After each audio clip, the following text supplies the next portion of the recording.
Olá pessoal, sejam bem-vindos a mais um vídeo. Desta vez, pessoal, a gente vai dar a pior matéria, a Biologia. Pessoal, quando eu digo que esta é a pior matéria, eu digo mesmo, esta é a pior matéria de Biologia e Geologia 11º inteira, ok?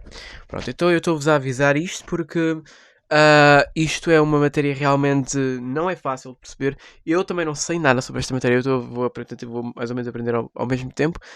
Mas eu tenho uma noção do que é que isto é, ok? Claro. Então, agora vamos começar a unidade de distribuição de matéria nas plantas, ok? Então, basicamente, o que é que esta matéria é acerca? Esta matéria é acerca do transporte nas plantas, como é que funciona. E, portanto, eu vou falar da matéria, na aula de hoje vou falar da distribuição de matéria nas plantas avasculares e nas plantas vasculares, ok? Ora bem, então, primeiro que tudo, a gente tem que saber o que é uma planta vascular e uma planta avascular. Uma planta vascular significa que tem tecidos condutores, ok? Ou seja, estamos a falar de plantas com sementes e com cor, desculpem, com sementes e com flor, ou então com sementes e sem flor, ok? Mas atenção, as plantas vasculares também podem não conter sementes, ok? Pronto. Por exemplo, temos os casos das pteridófitas, que são plantas que não têm semente, mas são vasculares, ou seja, têm tecidos condutores. Ok? E depois, mas também, como plantas vasculares, a gente também tem, né, o caso das gimnospermas e as angiospermas. Ok? Por exemplo, o caso da pinófita e, neste caso, a pinófita como a geospérmica e a magnoliófita como gimnospermica. Ok? Pronto, então. Basicamente, para começar, os requisitos básicos e que se podem ter limitantes para um ser fotossintético são a água e a luz, como a gente sabe. Já que o dióxido de carbono, igualmente necessário, está disponível em quantidade suficiente nos meios aquáticos e terrestres. As plantas evoluíram a partir de algas verdes e têm à sua disposição toda a água de que necessitam, ok? Pronto. Para já outra coisa. A gente falou das plantas vasculares, mas depois existem as plantas avasculares, que eu esqueci de dizer, que são claras, sem tecido condutor, não têm sementes e no caso temos o caso do musgo, ou seja, briófitas, ok? Essas plantas não têm, são avasculares, ok? Pronto. Mas continuando, as plantas mais primitivas, como os musgos, que a gente falou, apresentam tecido sem cloroplastos, capazes de promover a fixação e a absorção da água, ok? Portanto, tecidos condutores é basicamente isso, cloroplastos, que promovem a fixação e a absorção de água. Dada a reduzida dimensão, o transporte de substâncias nestas plantas é realizado célula a célula ou através de espaços de estrelas. E neste caso estamos a falar destas plantas avasculares. Ok? Pronto. Ok. Outra coisa. Depois temos as plantas vasculares, não é? Que no caso os sistemas de transporte das plantas são construídos por redes de vasos condutores, não é? Que no caso são estruturas biológicas. O que é que são os vasos condutores? São estruturas biológicas tubulares onde circulam fluidos, que neste caso estamos a falar dos tecidos vasculares ou tecidos condutores, né? E as plantas que possuem designam-se plantas vasculares. Portanto, as plantas vasculares têm estas estruturas biológicas tubulares, enquanto que o musgo, que é uma planta avascular, não contém isto. Ok? Pronto. Agora vou falar de uma coisa que não está no manual, mas também é super importante, que pode sair no exame, que é a classificação das plantas angiospermicas. Ok? Pronto. Então, temos dois tipos de plantas angiospermicas. As monocotiledóneas e as dicotiledóneas. Isto é simples. Eu depois mostro-vos a figura. Ora bem. Então, nas monocotiledóneas temos simplesmente um cotiledone. E na dicotiledónea temos dois cotiledones. Faz sentido. Dicotiledónea, monocotiledónea. Mono é um, di é dois. Portanto, um cotiledone no monocotiledóneo e dois cotiledones no docotiledóneo. Pronto, isso é uma característica. No caso, estamos a falar dos números de cotiledóneos na semente. Ok? Depois, nos monocotiledóneos temos umas nervuras paralelas e nos dicotiledóneos temos nervuras reticulares. O que é que isto significa? Nos monocotiledóneos, as nervuras, ou seja, as linhas das folhas são assim paralelas e nos dicotiledóneos as linhas cruzam-se, ok? Pronto, eu já vos mostro a figura. E depois, nos monocotiledóneos temos feixes vasculares difusos, enquanto nas dicotiledóneas temos feixes vasculares dispostos em círculo, ok? Pronto. Antes estávamos, portanto, na parte das folhas estávamos a falar do tipo de nervação foliar e agora estamos a falar da distribuição dos valos do caule, ok? Bases do caule.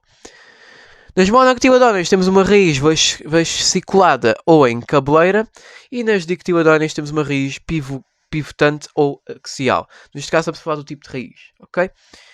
E depois nas monocotiledóneas temos uma flor trimera, ou seja, temos elementos florais em número múltiplo de 3, e nas monocotiledóneas temos uma flor tetramera, ou pentamera, ou seja, elementos florais com um número múltiplo de 4 ou 5. Ok, agora estávamos a falar do tipo de raiz e agora estamos a falar do tipo de flor. Agora deixa-nos mostrar a imagem.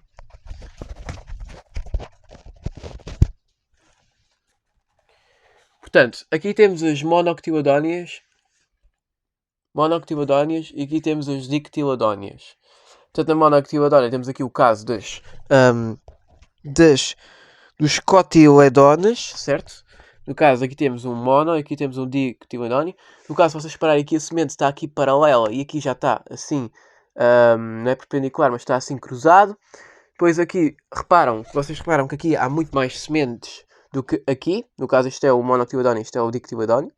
Depois aqui, as raízes são, Depois aqui a gente nota que aqui temos uma raiz pivotante no axial e aqui temos uma raiz fasciculada em cabeleira. Portanto, aqui temos monocotiledóneo e dicotiledóneo, ok? Certo? Certo? Monocotiledóneo. Não, desculpem. Esta aqui é dicotiledóneo e esta aqui é monocotiledóneo, ok? Porque depois a gente tem aqui flores que são múltiplos de 3. Nos monocotiledóneos a gente tem flores que são múltiplos de 3. Espera. Sim. Aqui a gente tem uma flor que é múltiplo de 3, aqui é uma múltiplo de 3, e aqui temos uma flor de múltiplo de 4 ou 5, ok? Como assim? Múltiplo de 3? Significa que terá 3 pétalas, 3 múltiplo de, como é múltiplo de 3, temos 3, 6, 9, 12, etc. pétalas. No caso aqui temos 1, 2, 3, 4, 5, 6 pétalas. E aqui temos nos dicotiledóneos uma flor com múltiplo de 4 ou 5, no caso pode ter 4, 6... 4, 8, 12, 16, 20 pétalas ou múltiplos de 5, 10, 15, whatever pétalas, ok? No caso, neste caso temos uma 5 pétalas, no caso temos aqui uma flor pentâmera, ok? Pronto. E é basicamente isso na parte dos monocotiledóneos e dicotiledóneos. É uma estupidez, já. Yeah. Ok. Então, só alguma coisa, espera aí. Ora bem, agora que a parte melhor da unidade já se foi, agora eu queria-vos falar da seiva xilémica ou seiva bruta e queria falar da seiva foémica ou seiva elaborada. Eu prefiro que vocês digam seiva xilémica, seiva foémica, ok? Pronto. Ora bem, a seiva xilémica é constituída por 99% de água, ligeiramente acidificada, com sulfatos, potássio, cloro, nitratos, sulfatos, que são absorvidos ao nível da raiz e transportados unidirecionalmente até às folhas. No caso, a seiva bruta circula num tecido condutor denominado xilema ou lenho. Ok? Portanto, resumidamente, a seiva xilémica é transportada no xilema ou lenho. Ok? Pronto. E depois temos a seiva foémica, em que é uma solução aquosa açucarada até 30% de sacarose, ok? com outras moléculas orgânicas, como o caso de aminoácidos, nucleótidos, hormonas. Pronto. Os compostos orgânicos presentes são maioritariamente de uma atividade fotossintética dos tecidos foliares e constituem o alimento que é distribuído pelos restantes tecidos. Neste caso, é transportada, em vez de ser no xilema ou lenha, é transportada no floema ou liber. Ok? Pronto. É basicamente isso na parte da seiva xilémica e seiva floémica. Ok? Pronto. Ou seja, basicamente esta figura mostra que na seiva... Espera aí.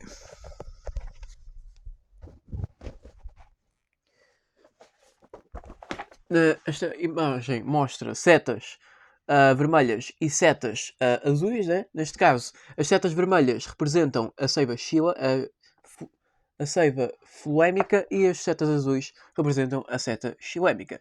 Vocês podem ver que a seta xilémica está a ir para cima e a seta vermelha está a ir para cima e para baixo. Ou seja, isto quer dizer que a seiva floémica pode ser translocada em ambos os sentidos, no caso, ou para cima ou para baixo, de modo a distribuir os compostos orgânicos produzidos nas folhas ou acumulados nas raízes. Mas também temos a seiva xilémica, que no caso só foi para cima, foi das raízes para as folhas, em que circula num só sentido. Neste caso, a água e os sais minerais absorvidos da raiz são transportados até às folhas e rebentes. Ok? Pronto. No caso, e já agora, nas folhas ocorre perda de H2O por transpiração foliar, que a gente vai falar mais a seguir. Bom. Deixa-me só ver uma coisa.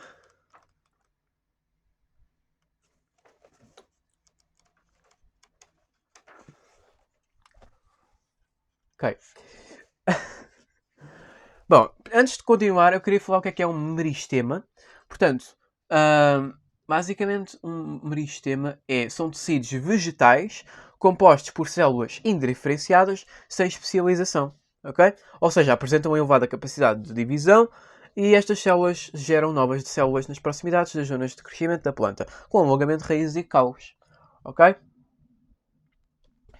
Já agora, ao contrário dos animais, a produção de órgãos vegetativos e reprodutores é contínua e é contínua ao longo da vida da planta e é devida à atividade dos tais meristemas. Ok? Pronto. É porque eu queria que vocês soubessem. Imagina, há aqui alguns conceitos que não estão no manual e que gostava que vocês soubessem. Ok? Pronto. Depois temos o crescimento primário, que também não interessa muito, mas basicamente o crescimento primário localiza-se nas extremidades das raízes e nos gomos terminais dos ramos, e são meristemas apicais. Mas depois vocês têm os meristemas primários que têm uma origem embrionária, e os meristemas primários resultam de tecidos definitivos primários, especializados em diversas funções. Depois vocês têm o sistema de tecidos, que são as plantas vasculares apresentam tecidos térmicos, tecidos fundamentais e tecidos vasculares ou condutores. Ok? Pronto. E acho que é isso. Eu queria falar de mais, mas o vídeo vai ficar por aqui. Na próxima aula vamos falar mais especificamente dos tecidos vasculares. E é isso. Vou ficar por aqui e eu vejo-vos no próximo vídeo. E ainda falta bué.